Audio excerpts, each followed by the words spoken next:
So, I might not be here tonight if it weren't for my friend, teacher, and mentor, Avram Infeld.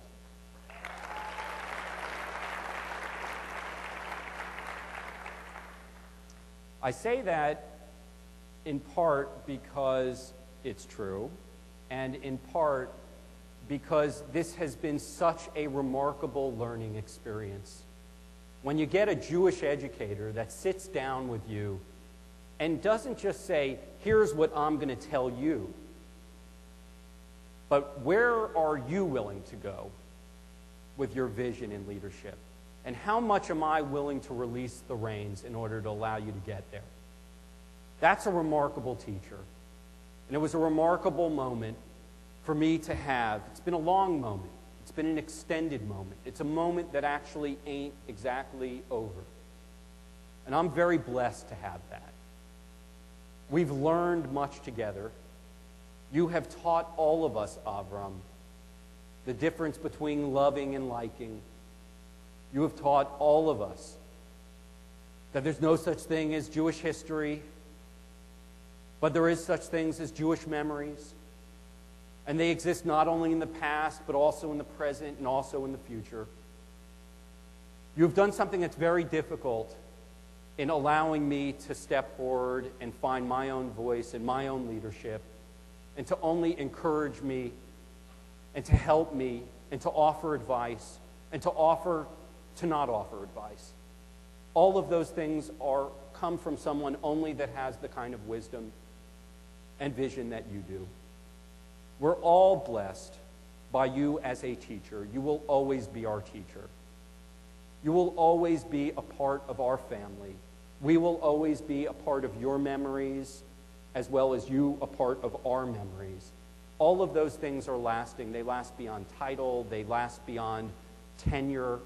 And they really are something that has strengthened this organization in ways that most people will actually never know.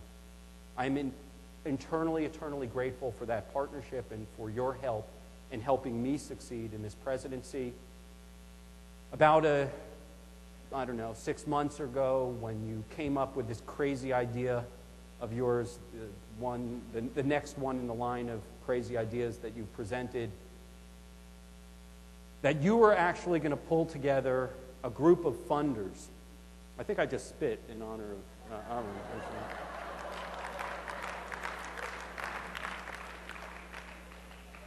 Be it known, the front row is still no longer safe.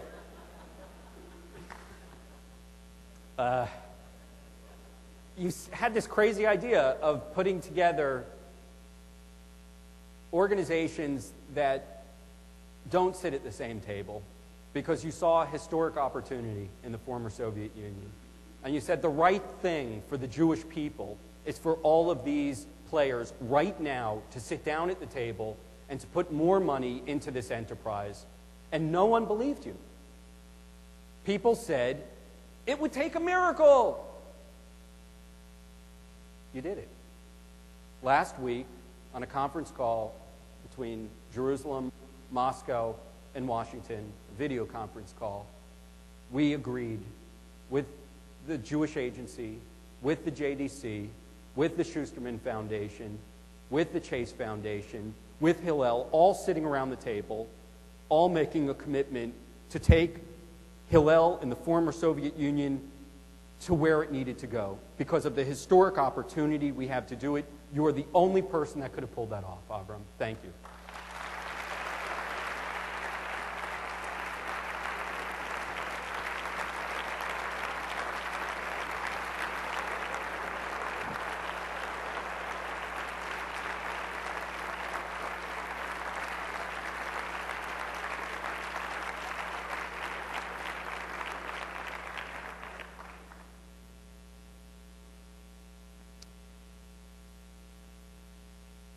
In our space,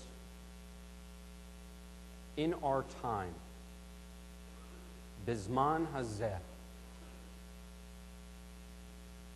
2 years ago at staff conference, Professor Jonathan Sarna stood in front of this group and gave a very fascinating summary of his book and work about the 350 years of Jewish life in America. And he said something that stuck with me at the time.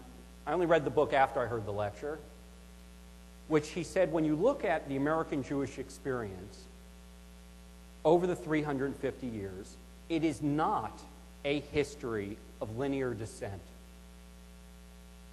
When you look at the American Jewish experience, you see that there are moments when, from unexpected places, voices, ideologies, and leaders have emerged to seize moments and to, in some cases, change the direction or the flow of our own history. My friends, I believe that this is one of these moments. That literally right now, as preposterous or as presumptuous as the title that we stuck on the strategic plan, Delivering the Jewish Future, that we actually have the opportunity to impact on the Jewish future in a way that simply was not imaginable previously. But the kicker here is that I don't have a magic wand or a formula. I don't have even magic phrases to make it happen. It's going to require hard work. It's going to require us doing some things that we have not achieved in the past. We literally have got to take it to the next level if we believe our own goals that we've defined.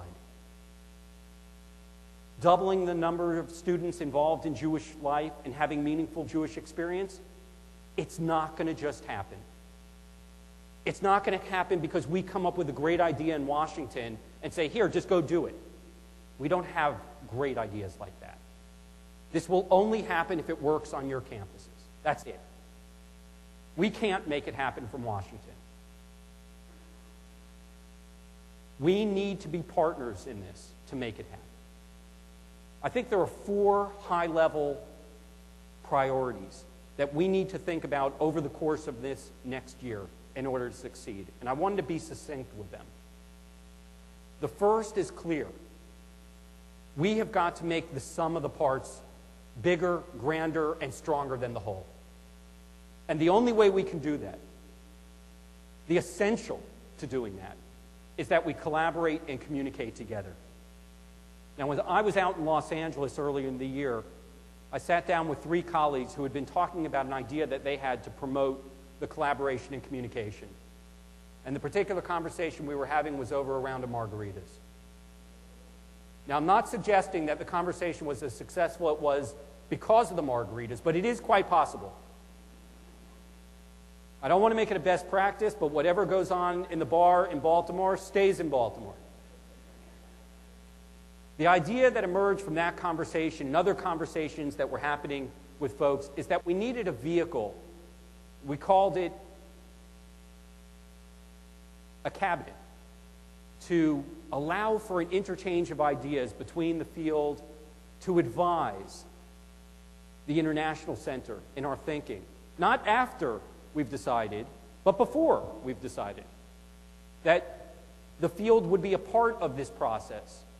And we knew we couldn't put it together fast enough and make it work and have elections and create all of the infrastructure in time, but instead we said, you know what? We've got to jumpstart the process. We've got to begin talking about this. We need a permanent mechanism to make it happen. When I came back and shared the idea with my 2 closest colleagues now, who I work with and entrust to help me succeed in what I'm trying to do, Aryeh First, who's been doing this the longest of all of us, and Ralph Grunwald, who just joined me a couple of months ago. And we came to a very, very clear conclusion, and I think these are Ralph's words, that if this body didn't exist, we'd have to invent it. And so I very much appreciate the fact that this great idea was not mine. And it doesn't have to be. And I encourage everyone with great ideas and great initiative